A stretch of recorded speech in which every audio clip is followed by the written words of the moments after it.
Hello, everyone. Welcome to today's session, Six Sigma, the future of improvement in an AI workplace, presented by our head of management solutions here at Educate 360, Brent Nair. My name is Mariela Salinas, and I'll be assisting and moderating today's session. We are on Zoom for today's session, and we will be emailing you a copy of this recording after the webinar. We do encourage participation throughout the session, so please use the chat or that Q&A option for our short Q&A after the presentation. Educate 360 and Project Management Academy are so excited to present this webinar today. So without further ado, I will hand it right over to you, Brent. Thanks, Mariella. Good afternoon, good morning, good evening, everyone. Welcome, and thank you for taking the time to carve 30 minutes out of your schedule today so we can talk about Six Sigma and AI in the workplace. Um, it is interesting. I've been using AI with Six Sigma or Lean Six Sigma since AI came out in late 2023.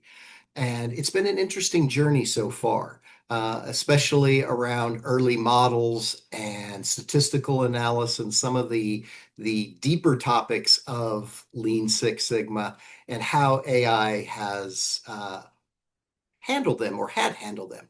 Well, today what we're going to talk about is we're going to take a little step backwards and talk about AI and where we should use AI with Lean Six Sigma. It's like, wait a minute, I'm not saying that right. So how does it work for you? What have you been doing? Things like that we're going to do. We're going to make sure we have time for questions.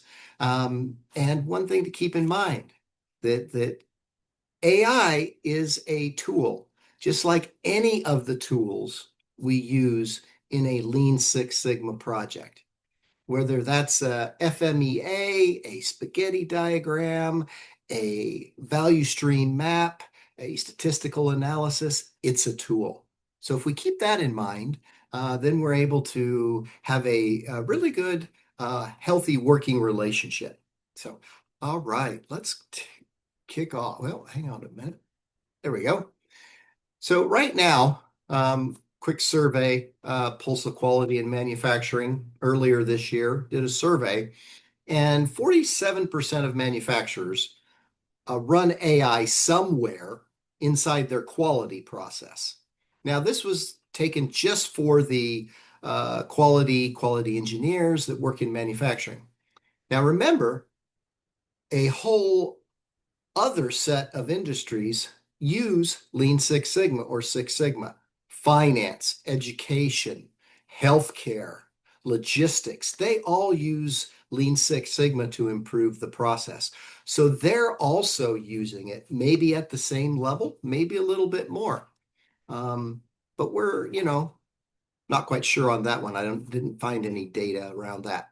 So really, people today, they're asking you know, where can we use or where already is AI being used inside of Six Sigma projects or Lean Six Sigma?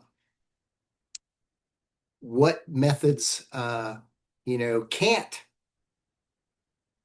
AI do? And how Black Belt is changing underneath it, and what to walk away with and do differently this week. So this is what we're doing. These are the topics that we're going to go over.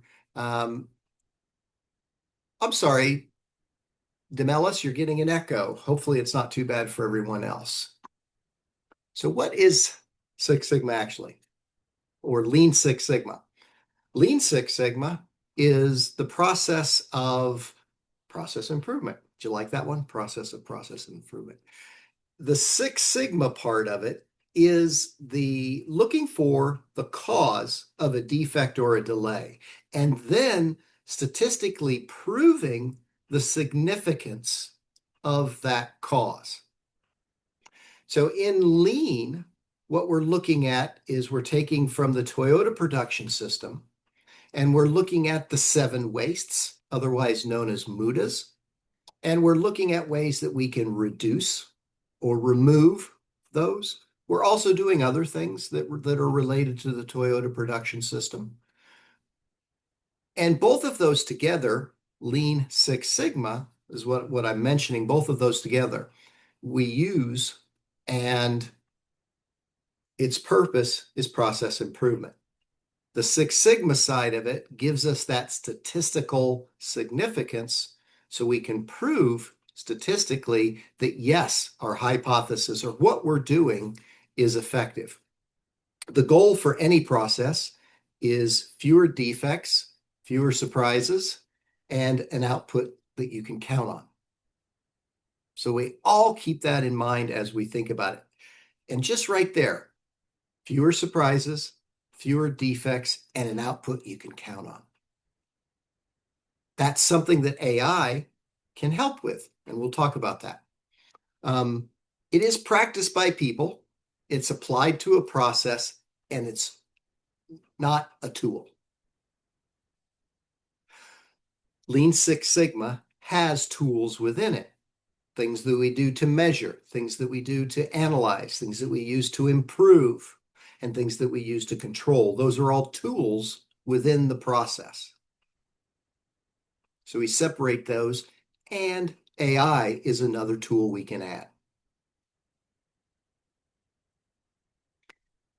Six Sigma has 5 steps. I don't know why I said 3, has 5 steps. They're known as the DMAIC model for a process that's already in existence. And that's what we're going to focus on today. It's the 5-step cycle that's behind, underneath the foundation for every project. Starts with the define phase. Once we define what the problem is and who it affects, we move into the measure stage, where we collect the data on what's happening now. We want to be able to collect that data so our experiment or so our process, our testing, can be repeatable and reproducible. Then we want to analyze it. We want to look for the root cause. What variables, what factor or factors are impacting, influencing the output? In this case, the output could be what we're making. The out could be error-free forms, etc. And then once we've found that, how do we fix it? What do we improve? What do we do differently than what we're doing today? And then finally, the control. What are we going to do to make sure that that change is sustainable? That's probably the hardest one of all of these, is making the change be sustainable. Are we going to go back and revisit it in 6 months to see if there's still the number of errors? So that's the 5-step or 5-stage process that a Lean Six Sigma project would go through. At the beginning, we have the lean elements. And if you want to learn more about, or if you'd like to pursue your certifications here at Educate 360, we have certifications from the white belt all the way through black belt and including master black belt. Happy to talk about it at the end. So where do you think right now, for those of you that have been or are thinking about going into or leading, being part of a project or improving a process, where do you think AI will work the most or the best, if you want to say that, for you? Mariella has got a poll she's going to put up.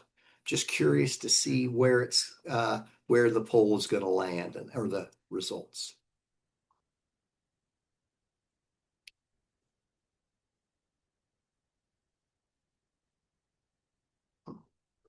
Mariella, it says the host and panelists cannot vote. Does that mean you and I can't vote? Darn it.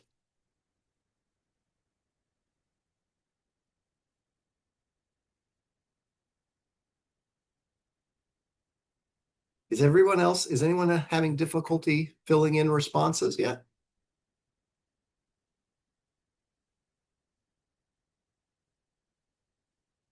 Let me know. Okay, good. Thanks, Valerie. Alrighty, I'll give us another 20 seconds. I'll cut it off at the minute mark. Thanks, Shelley. Oh, and remember that we have a Q&A. You also have the option to submit a question if you want to, as we're going through, and we will have time at the end where I'll answer questions. So just keep those in mind. And here are the results. Okay. Overwhelming majority, 71% of the participants said that they think that AI will change their improvement work the most in analyzing the data or finding the root cause. Great. All right. Well, we'll talk about that. Not that you're wrong. We'll see how that works. Thanks, Jim. So, where's AI already doing work? A lot of NLPs or natural language processing tools already exist. Scanning customer complaints, taking what's existing data, whether it's written, in some cases, auditory, voicemail, messages, etc., and they're scanning it, listening, looking for trends, and putting together trends. And within that, then, they're looking at data and they're looking for patterns at scale. Potentially predicting failure. They're looking at a process and they're analyzing that process and they're identifying where preventative maintenance flags can be achieved. One of the ways that we do that here in Memphis, I'm from Memphis, Tennessee, and I did some early work where we would take PM records for police cruisers, fire vehicles, etc., and use AI to analyze and say, all right, which vehicles are most likely to experience these types of failures based on these preventative maintenance records. And it went through and scanned it and would identify where those are. So that's an example.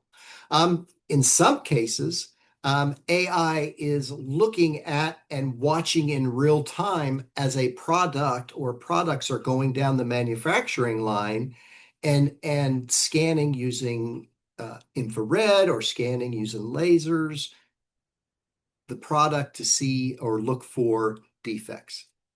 So those are ways that AI is currently doing work.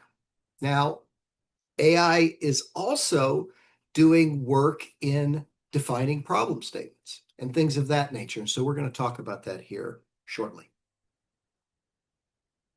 Now, most manufacturers, and again, this was the Pulse of Quality survey, so 47%, now they're saying plan to add AI, 43% plan to AI to the process in the next 2 years. So that's almost, of those survey respondents, that's almost 100% adoption rate, 90% at least. So when we think about that, people plan to adopt it moving forward. Just a quick poll, if you would just say we do or say yes, and this is an ad hoc poll. How many of you that are currently on the webinar today are aware of AI being used in either a Lean or a Lean Six Sigma way in your organization? Just curious.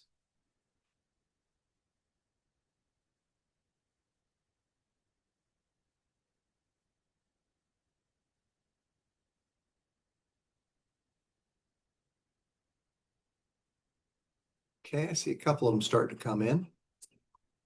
Not that I know of, not right now, not my practice. Okay. No worries. There is no fear of missing out. The AI adoption curve is going to be a long curve, I think, for most folks. And speaking of that, let's talk for a minute a little bit about what AI can't do for you. We've talked a little bit high level what AI can do in certain ways. Well, let's talk about what it can't do. It can't name the right problem. AI can't. Yeah, Ina says AI cannot replace bureaucracy. It can't help IT employees learn how to prioritize work. You're right, it can't. Although I'm sure there's somebody out there trying to do that. Um, AI can't tell correlation from causation. And never, let me put it that way, never should we, even as Lean Six Sigma practitioners, I never say that the cause is because of this.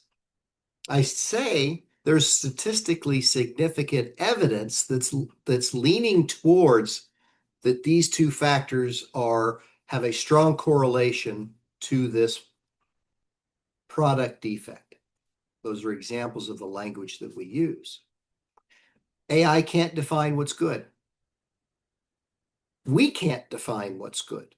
That's why we ask clarifying questions. Well, what's good for you? What does good mean? I bet if I asked everybody what makes a good pizza, I would have 100 different answers. Somebody would say it's the crust. Someone would say it's the topping. Someone would name a pizza brand. Someone would say cheese. Someone would say pepperoni and pineapple, or onion and pineapple, or any of the mixtures of that. And lastly, AI can't own the decision. AI can help analyze, AI can help review, AI can help us put together an action plan, AI can help improve a workflow. We still have to do the work. We still have to provide the information. We still have to gather the data. We still have to do a Gemba, and Gemba is a lean term that means we still have to go to the source and watch the process. So for those of you that are considering going down the path for Lean Six Sigma or even project management, AI is not going to replace us. It is relational. What we do, we work with stakeholders, we analyze, we do certain things. AI is going to help. AI is going to be an assistant. AI is going to remove some of the drudgery, so to speak. However, AI is not going to replace us. Earlier last week, I was doing some statistical analysis and I used Minitab and Sigma XL for my statistical analysis with Six Sigma data. And I gave AI a comma-rated separated CSV file of all the data. I was looking at manufacturing runs and doing certain things and the times and stuff like that. And I asked it to do a chi-square analysis followed by an ANOVA. And I ran the data myself in Minitab and Sigma XL and got different results. And I asked my AI of choice, I said, I ran this in Minitab and I ran this in Sigma XL. I have a different value. And I put my value in. And AI's response was, oh, you're right. I made a mistake. And then when I queried and say, well, can you explain to me where or how you made the mistake? And it did a pretty good job, but it was like a child that got caught, eating a cookie, and when they shouldn't eat the cookie, and like, what cookie? I didn't eat a cookie. So anyway, be careful. No, AI has some limits, and there are limits to what it can do. And as they say, AI does hallucinate. One of the things AI can do, and I've already mentioned this earlier, um, is it can start to look for correlations faster than I can. It can help identify patterns.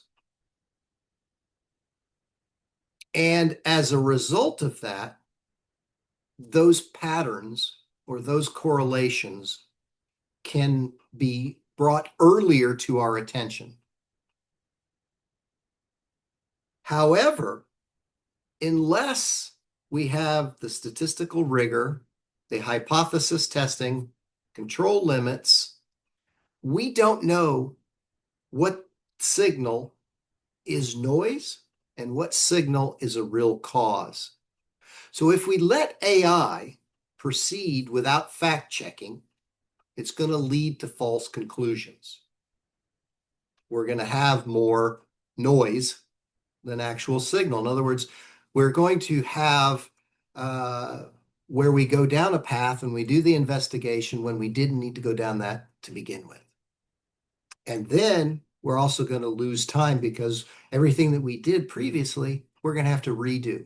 We're going to have one of the seven mudas or wastes is rework. We're going to have rework.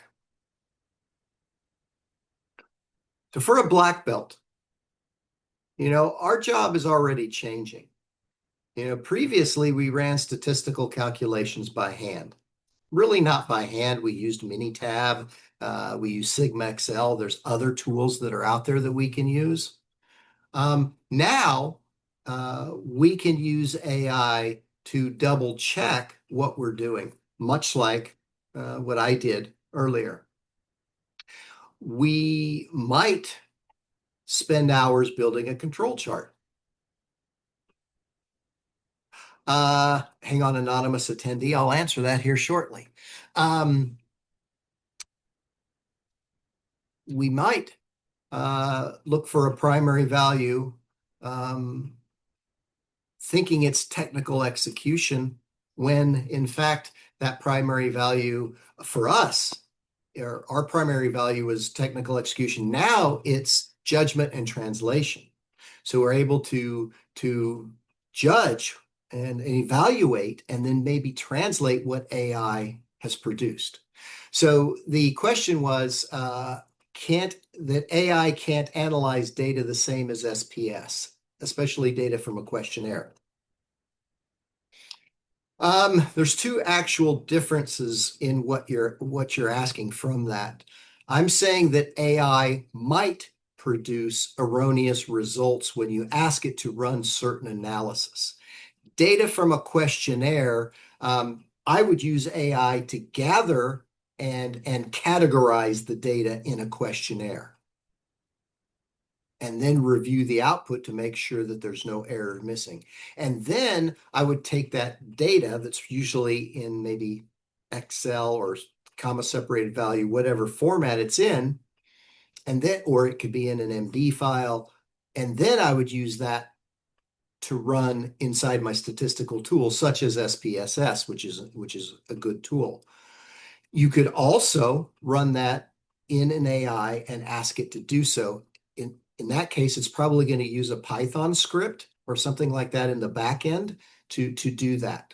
And so the question is, how well was that AI trained on statistical analysis? We don't get to see the Python script that it's using to do that. So I'm saying that there are potentials for defects and be aware of that and audit the results. So this year, we're coming up, we're halfway through the month of August. That means that we have, if I'm not mistaken, 4.5 more months. What I recommend that you do in the remaining 4 months of this year with AI is do research. Make sure there are models that are out there. There are models that actually there's actual models that you can play with and run some of these. Look at where you can actually read, find one Find one example within your organization where you can test using AI in your process improvement. And then be accountable for the results. In other words, don't just say, here's my AI results. Be accountable for them. And if you're accountable for them, that means you've got to go and you have to double check. I heard somebody once say, AI is like an intern. You have to validate what they're doing. You have to double check. You have to triple check. And so as we go through that, you know, one of the things to take back Monday morning, Friday morning to your team, look for where AI could already or may already be doing some of that real work to analyze or measure. Find which it could, or take the opposite of that. Where could we use it to analyze? It's not going to decide which problem that matters. It's not going to tell us correlation from causation or define what quality means to your customer. What you need to do are those things yourselves. As a practitioner, a Lean Six Sigma or Six Sigma practitioner, you need to figure out which tools are going to do well. I would use AI if I'm going to do a house of quality, which is a tool that we use, or if I'm going to do a critical to quality tree, which is a tool where we take customer and map it through to engineering, I would see how AI could do with that. Is their tool giving us the right answers? And our role as Six Sigma practitioners or Lean Six Sigma practitioner is our judgment is what AI can't supply. We're going to define which problems really matter and whether or not the fix will hold. So with that, well, almost ran us out of time. I'll be happy to stay for a little bit afterwards. What questions can I answer? I realized this was a really light sprinkling, but please let me know what I can answer. Statistical tools to analyze data besides AI manually. Depending upon your budget, the Cadillac and especially or the Ferrari cost-wise is Minitab. It's used by the majority of organizations. So Minitab is a tool. Sigma XL is another tool, really good. The letter R is an open source tool. SPSS. You're welcome, Lou. Thank you. And there are others that are out there that are available to use. So R, SPSS, Minitab, and Sigma XL are what I would say manual. As of right now, there's no AI on the back end doing the calculations.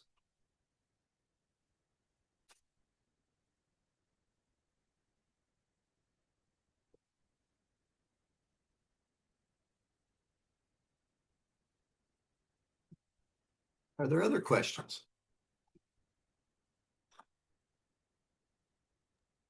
I'll go ahead and give our audience another second or two to drop in any last minute questions, comments, anything at all, any feedback. But I did just want to remind everyone here that if they weren't able to attend the full session, that to look out for an email in their inbox coming soon so you can take a peek back and rewatch. We got a lot of thank yous, so shout out to the amazing audience. Really appreciate you Yes, thank guys you all. taking some time to learn a little bit more about AI, learn a little bit more about Lean, learn a little bit more about Six Sigma. So I went ahead and also dropped in, if you want to connect with Brent, I dropped in his LinkedIn profile. So I'm signing him up for all these new connections. Thanks, Mariella. Of course. Alrighty. Well, I think we can call it here. Oh, do we get someone at the very end? Yeah, one more question. Is there a broad spectrum between Lean, Six Sigma, and Agile? Yes and no. Um, Lean and Agile, their roots are in the Toyota production system.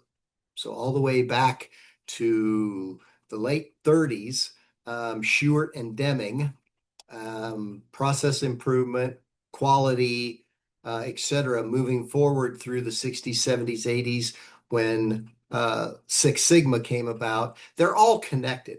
Agile is predominantly a project management methodology. Iterate, improve until you get it right. Plan, do, check, act. So they're all tied together. Lean Six Sigma takes the lean principles and applies the rigor of statistical analysis for a more definitive, statistically rigorous solution. So there is a spectrum between them, and they're also related. One big happy family. One big improvement family. We love to see it. Exactly. All righty. Well, I will call it there. Thank you all so much again for joining us. And as always, thank you, Brent, for all your insights. They were awesome today. You're welcome. Thank you all. Have a great rest of your week and an awesome weekend. All righty. We'll catch you all on the next one. Bye for now.